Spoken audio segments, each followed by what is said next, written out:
And under Vice President Robredo's Good Governance Program, may kasama po ba doon na maintenance of safe houses? Wala po, Your Honor. Then can you please enlighten us? Bakit po dito sa Good Governance Program ni Vice President Duterte may nasamang maintenance of safe houses under confidential fund? 2022 last quarter, the OVP spent 16 million for maintenance of safe houses. This was followed by 2023 first quarter, another 16 million for maintenance of safe houses. This was followed by 2023 second quarter, another 16 million for maintenance of safe houses. Sadyang hindi katanggap-tanggap ang labis na gastos ng OVP para sa safe houses. Ayon sa nakalap na dokumento, gumastos ang OVP ng 1 milyon sa loob ng 11 araw. Ito ay pumapatak ng 70,000 piso bawat araw. This was liquidated by the use of 34 acknowledgement receipts. Do you confirm this? I cannot confirm, Mr. Chair, because I have no participation or knowledge with regard to the disbursement or the liquidation of the I confidential understand. funds. Can we go back to Ms. Villa del Rey? Ma'am, can we confirm that the 16 million portion of the 125 million confidential funds was liquidated by way of acknowledgement receipts, 34 acknowledgement receipts representing rental of safe houses? I cannot confirm, Your Honor, since I have no personal knowledge on the disbursement and utilization of confidential fund. Do we have a resource speaker who have knowledge about this acknowledgement receipt? There is none. Nevertheless, Mr. Chair, let this representation manifest that the records show that the 125 million confidential fund was approved for the last quarter of 2022, and 16 million out of the same amount was liquidated by way of 34 acknowledgement receipts representing rental of safe houses.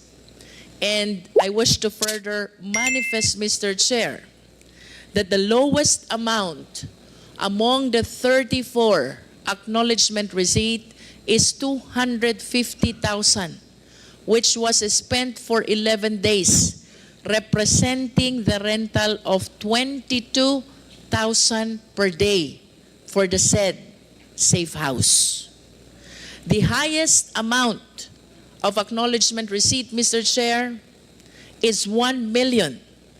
And if we divide this into 11 days, that would mean that the rental per day for the safe house is 90,000, way higher than the luxury hotels as previously presented and established in our hearings, Mr. Chair. And finally, 2023 third quarter, this time 5 million maintenance of safe houses. The only conclusion that I can derive from 2022 last quarter to the third quarter of 2023, meron kayong informants or assets whom you are keeping in the safe houses that the OVP is renting. The question, however, is, why suddenly, pagdating ng last quarter ng 2023, wala nang expenditure for safe houses or not even for confidential fund? San po napunta yung informant at assets nyo, which you have been keeping in your safe houses from the last quarter of 2022 to the third quarter of 2023? Yun po ba inabandon ng OVP? Yun po ba biglang nag-disappear?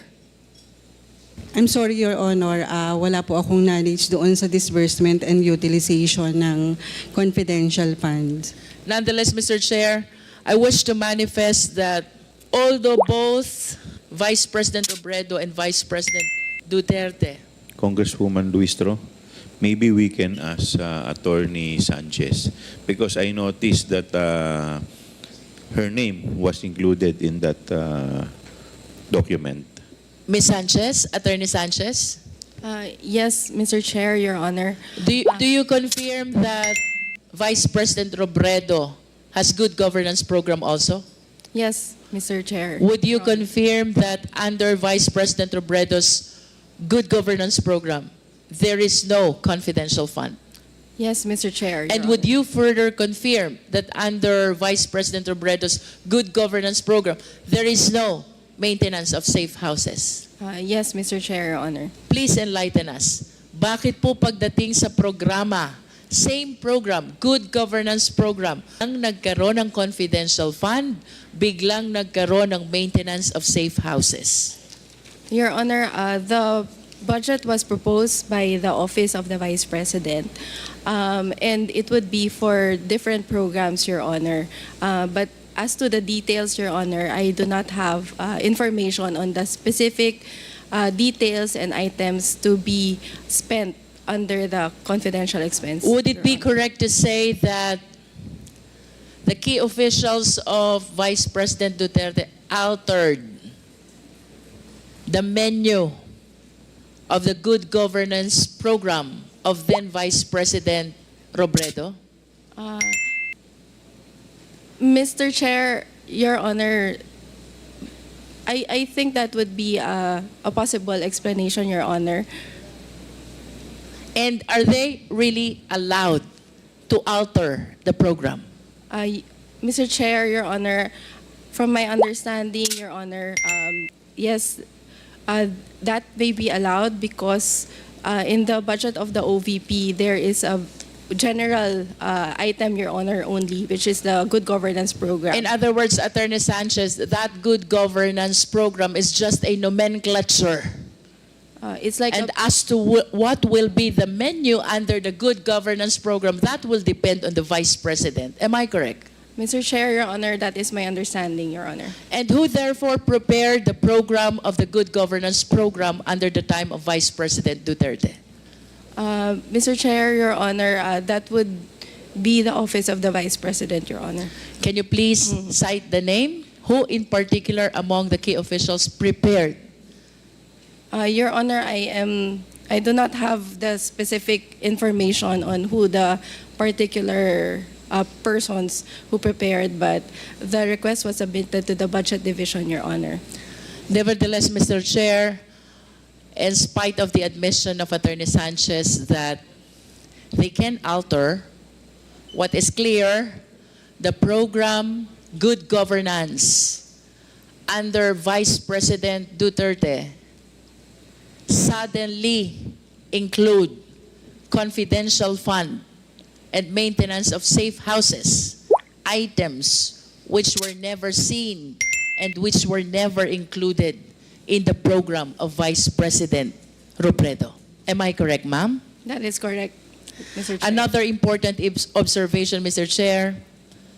Attorney Sanchez, I understand that you have no personal knowledge, but at least please give us a reasonable interpretation of what happened. Why suddenly, in the last quarter of 2023, nawala ang maintenance ng safe houses, which means nawala din ang informants at saka assets. Where did they go? Ms. Villa del Rey? I'm sorry, Your Honor, I cannot answer the question since I don't have really knowledge of the utilization of the confidential fund. Attorney Sanchez? Your Honor, I also apologize, same as the answer of Ms. Villa del Rey, Your Honor. Mr. Kevin? Say, Mr. Chair, I have no knowledge or participation in the utilization of the confidential funds. Ms. Rabago? Same, Mr. Chair, I don't have a personal knowledge on the utilization of the confidential Ms. funds. Villa del Rey, can you at least tell us who has the personal knowledge over these matters?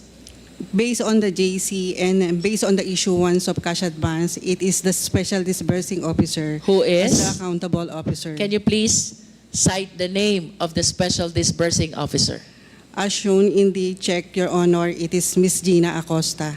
And apart from Ms. Gina Acosta, who else has personal knowledge over these matters?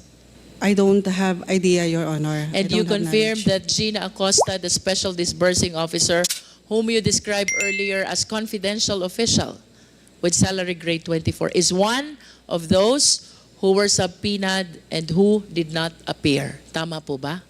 Tama po, Your Honor. Thank you. I have nothing further, Mr. Chair. Thank you, Congresswoman Luistro.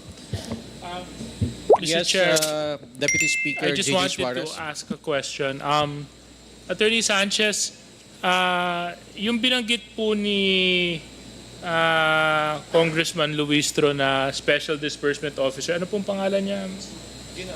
Gina Acosta. So, Ms. Villa del Rey, I understand that in August 2022, the Office of the Vice President requested for augmentation fund, which includes confidential fund. Do you confirm this?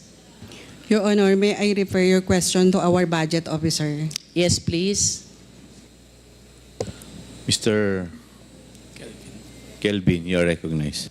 Thank you, Mr. Chair. Mr. Chair, I confirm that there was a request to DBM for the augmentation of fund of OVP in August FY 2022. May we know, sir, how long have you been connected to the OVP? I have been with OVP since 2014, since former Vice President Binay, ma'am. Mr. Vice Chair. President Binay. So I believe that you are in the best position to answer whether during the time of Vice President Leni Robredo, mayroon din po bang confidential fund nung time ni Vice President Leni Robredo? There was no confidential fund during the term of Vice President Leni Robredo. There was no confidential fund during the time of Vice President Leni Robredo. How about during the time of Vice President Jejomar Binay? I am not a budget officer during that time, ma'am, so I have no knowledge. But per records, I think earlier years of his term, meron pong confidential fund. Would you be able to enlighten us how many times did Vice President Binay requested for confidential funds during his term? I cannot give definite answer, ma'am, but upon checking the documents available in the office, there was a series of correspondences regarding confidential fund. However, there is also correspondences reflecting to return or to revert back the release of confidential fund. There are sources which say that Vice President Jejomar Binay had confidential fund only once. But of course, this is subject to your verification. I will check, Madam Mr. Chair. I wish to go back to Ms. Villa del Rey, but I would not mind, Kevin, if you will continue answering my questions. She's temporarily out.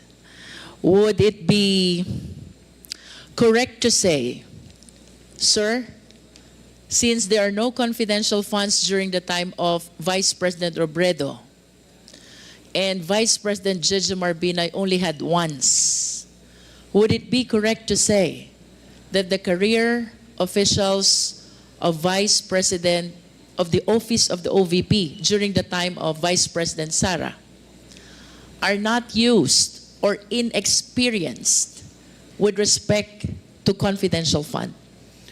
I would agree, Mr. Chair. However, we are always guided by certain circulars or guidelines. And if you agree that the career officials are inexperienced with respect to confidential fund, there being no confidential fund during the time of the former vice presidents, to be particular, Robredo and Binay, would it be correct to say that it is the confidential officials of Vice President Duterte who are experienced with respect to confidential funds?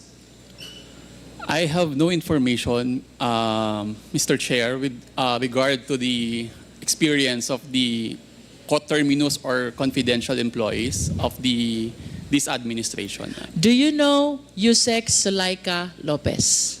Yes, Mr. Chair. Would you know where she came from before she assumed her position at the OVP? During that time, I think previously she was the city administrator of. And would you know how long she was employed as city administrator in Davao? No, Mr. Chair, I have no information. But at least would you know how long was she connected with Davao City LGU prior to OVP stint? I cannot remember, but during the first, I think payroll, of course, attachment of those documents are the service records, but I have no exact or number of years to tell the committee of Attorney Zulaika Lopez as employee of the Davao LGU. How about Miss Gina Acosta? Do you know her? Yes, Mr. Chair. Would you know where she came from? Same from Davao LGU.